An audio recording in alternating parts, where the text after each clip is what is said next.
روحانیت حاصل ہی اس آدمی کو ہوتی ہے جو دنیا سے منہ موڑ لے. منہ موڑنے سے مراد یہ نہیں کہ ترک دنیا کر لے، بلکہ اس سے مراد یہ ہے کہ جس کے دل سے دنیا کی محبت نکل جائے.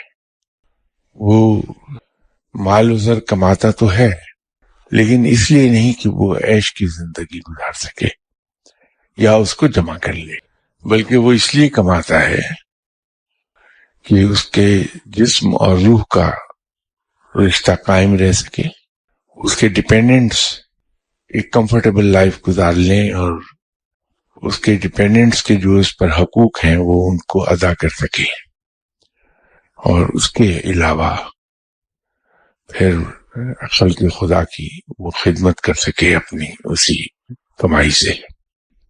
لیکن اس کے دل میں محبت نہیں ہوتی مالی دنیا کی، تبھی اس کو روحانیت حاصل ہوگی. ورنہ اگر دنیا کی محبت دل میں رہ جائے تو پھر روحانیت حاصل نہیں ہوتی. علم لدنی جو اسے حاصل ہوتا ہے اس کے ذریعے وہ اپنے دنیاوی معاملات کو درست نہیں کرتا.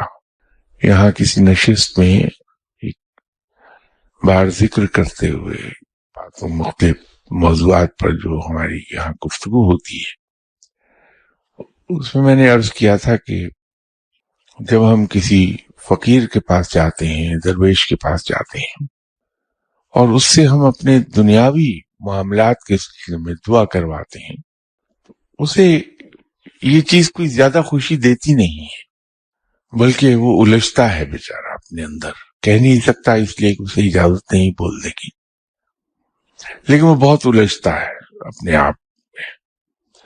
وہ اس لیے الجھتا ہے کہ جب وہ روحانیت کی دنیا میں ہے تو دنیاوی دعا کے لیے اس کو ذہنی طور پر اپنے مقام سے نیچے اترنا پڑتا ہے.